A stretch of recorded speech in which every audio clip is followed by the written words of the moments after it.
নমস্কার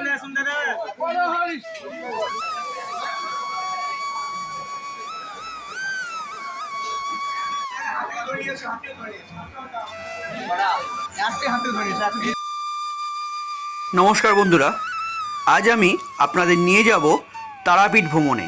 কোথায় থাকবেন, কোথায় খাবেন, কিভাবে পুজো দেবেন, এই ভিডিওতে সব তথ্য থাকবে। আমরা কত কম খরচে তারাপীঠ ঘুরলাম তার সব ডিটেলস আপনাদের কাছে তুলে ধরবো। নমস্কার বন্ধুরা, আমি সুমন আর আমার ট্রাভেল অ্যান্ড ফুড ব্লগে সবাইকে স্বাগত। এর আগের ভিডিওটিতে তারাপীঠ কী করে আসবেন তার সব ডিটেলস দেওয়া আছে। যারা দেখেননি তারা আই বাটন ক্লিক করে অবশ্যই দেখে নেবেন। ভিডিওটি ভালো লাগলে অবশ্যই চ্যানেলটিকে সাবস্ক্রাইব করে আমাদের পাশে থাকবেন। একটা ভিডিও করতে আমাদের অনেক কষ্ট করতে হয়। লাইকের সাথে সাথে কমেন্ট করে আমাদের জানান ভিডিওটি কেমন লাগলো, আর বন্ধুদের সঙ্গে শেয়ার করে নিন তারাপীঠের এই ভিডিওটি। এই মেন গেটের একদম মেন রাস্তার উপরেই আছে হোটেল রাজ। আমরা আজ এই হোটেলেই থাকবো। তো এই হোটেলের রুম অ্যারেঞ্জমেন্ট আমরা দেখব। তো যাই ভিতরে। তো এখানে ফ্লোর হিসাবে রুমের ভাড়া হোটেল রাজের এখানে সব দেওয়া আছে, আর আমি ডেসক্রিপশান বক্সে ফোন নাম্বার দিয়ে রেখে দেবো। আপনারা এখানে এসে কথা বলে নেবেন। এটাই কি আপনাদের নাম্বার? এটাই নাম্বার। আর এখানে আমার যখন এন্ট্রি হবে, আর এরপরে গিয়ে আমরা হোটেলের ভিতরটা দেখাবো।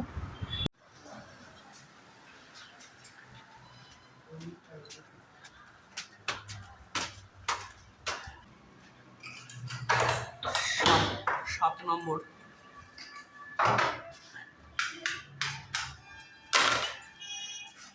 এই হচ্ছে হোটেল রুম ম্যানেজমেন্ট। টিভি মোটামুটি খুব একটা ভালো না, কিন্তু সব থেকে ভালো যেটা সেটা হচ্ছে এরকম একটা ব্যালকনি, যেখান থেকে আপনি পুরো সন্ধ্যাটা কাটিয়ে দিতে পারবেন। এত সুন্দর একটা ভিউ পাওয়া যাবে মেন রোডের উপরেই একবারে। আর বাথরুমটা দেখাই।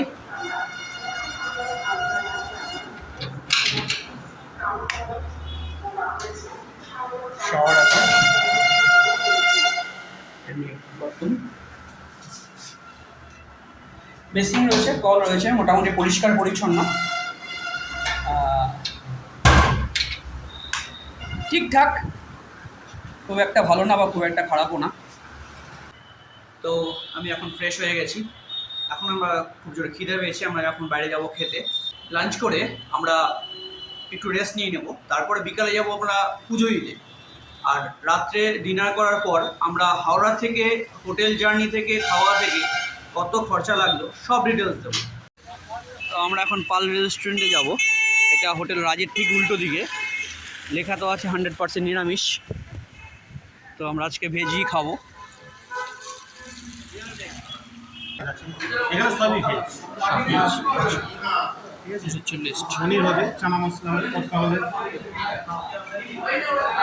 এর মধ্যে দু একটা আইটেম পাবেন না, ঠিক আছে? আচ্ছা,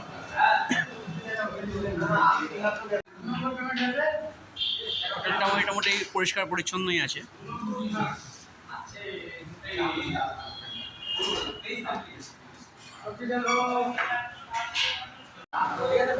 আমাদের দুপুরে খাবার চলে এসছে।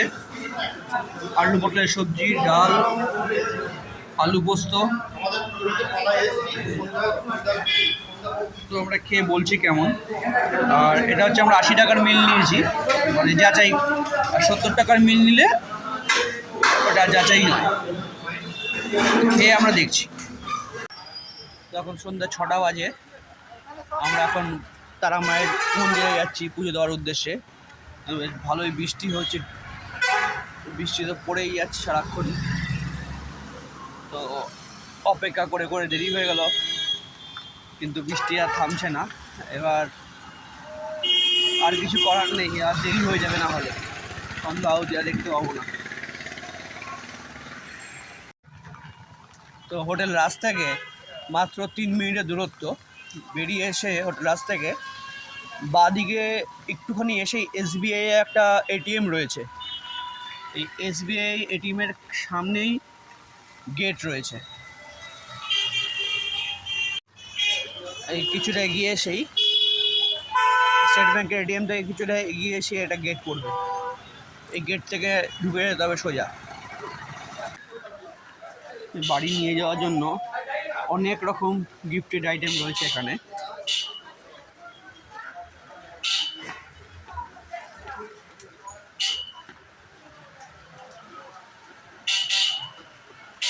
জয় তারা মায়ের মন্দিরে আমরা চলে এসেছি।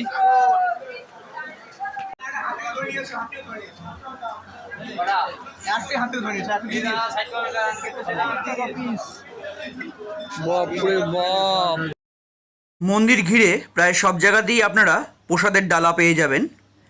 এখানে প্রসাদের ডালা 21 টাকা থেকে চালু হয়। আপনারা আপনাদের মনের মতন ডালা সাজিয়ে নিতে পারেন। মায়ের আরতি দেখার জন্য দাঁড়িয়ে রয়েছে তারা নিজ নিজ জায়গা করে বসে আরতি চলাকালীন কেউ চিৎকার চেঁচামেচি করবেন না, উঠে দাঁড়াবেন না, নিজের মধ্যে কথা বলবেন না। যারা সরাসরি মায়ের আরতি দেখতে পাবেন না তারা টিভির মাধ্যমে আরতি দেখবেন, নিজের আরতি দেখবেন এবং অন্যকে দেখার সহযোগিতা করবেন। মানি ব্যাগ, মোবাইল, দামি জিনিসপত্র সবসময় নিজের দায়িত্বে রাখবেন। সতর্ক থাকবেন। প্রয়োজনে বাচ্চাদের পকেটে নাম, ঠিকানা, মোবাইল নাম্বার দিয়ে রাখবেন। সন্ধে 6টা থেকে তারা মায়ের আরতি চালু হয় এবং সেই সময় মন্দিরের ফটক বন্ধ থাকে। মন্দিরের লাইন সম্বন্ধে একটু আগাম আপনাদের জানিয়ে রাখি। এখানে সাধারণত 2 রকমের লাইন হয়, একটি জেনারেল আর একটি ভিআইপি। ভিআইপি লাইনে দাঁড়ানোর জন্য ডালার দোকানে বা যে কোনো পান্ডাকে বললেই আপনাদের ভিআইপি লাইনে দাঁড় করিয়ে দেবে। এই ভিআইপি লাইনে দাঁড়ানোর জন্য 300 থেকে 500 টাকা নেওয়া হয়, যেটি সিজন অনুযায়ী বাড়ে কমে। আমার প্রথমবার অভিজ্ঞতাতে আমি জানলাম জেনারেল লাইনে 5 থেকে 6 ঘন্টায় দাঁড়িয়েও মানুষ মন্দিরে প্রবেশ করতে পারেনি। কিছু মানুষের কষ্ট হলেও সবাই তারা মায়ের নাম নিয়ে এগিয়ে চলছে।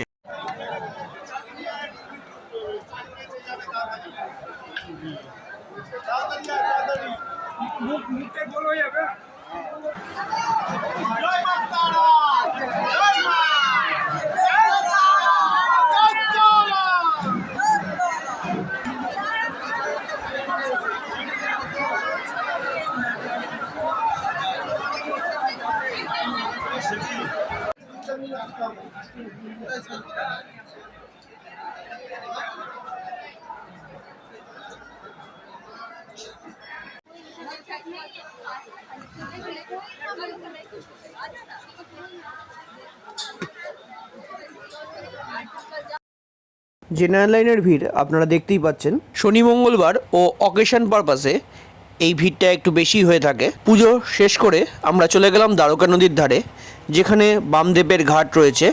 এটি মন্দিরের খুব সামনেই। আর তারপরেই আমরা চলে যাব তারাপীঠের মহাশ্মশান দেখতে।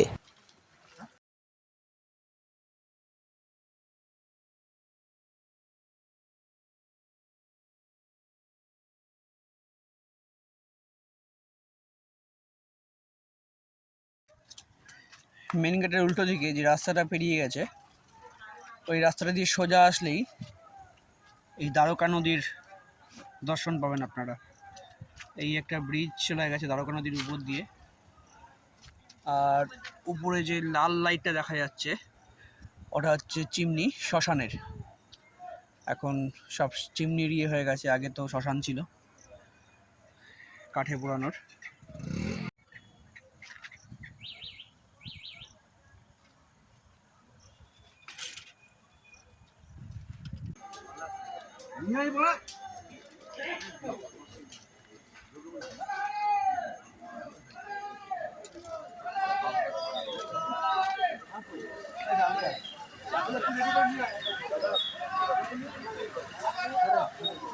এদিকে চলে আসুন, এদিকে যাবে।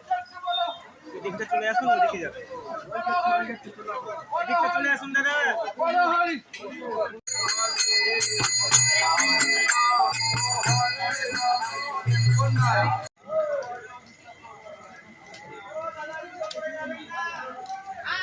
সন্ন্যাসীরা এখানে স্থান নেয়। হ্যাঁ, এখানে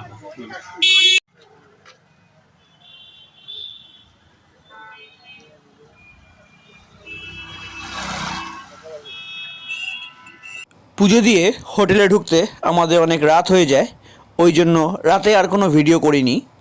এবার আপনাদের খরচার ডিটেলসটা জানিয়ে দিই। হাওড়া থেকে রামপুরহাট ট্রেন ভাড়া 100 টাকা। রামপুরহাট স্টেশন থেকে তারাপীঠ পর্যন্ত আমাদের 30 টাকা লেগেছে ম্যাজিক গাড়িতে। হোটেল খরচা নিয়েছে 600 টাকা, আমরা দুজন ছিলাম তাই জন্য 300 টাকা করে পড়েছে। দুপুরবেলা মিল সিস্টেম খাওয়া খেয়েছি আমরা 80 টাকায় ভেজ। খাবারের স্বাদ ঠিকঠাক ছিল। পুজোর ডালা আপনাদের খুশি মতন দেবেন। আর আমাদের রাত্রিবেলা খাওয়া লেগেছে এক একজনের 50 টাকা করে। আমরা তরকারি রুটি কিনে রাত্রে ডিনার করেছি। তো সব মিলিয়ে তারাপীঠের একজনের ভ্রমণের খরচা গেল মাত্র 560 টাকা।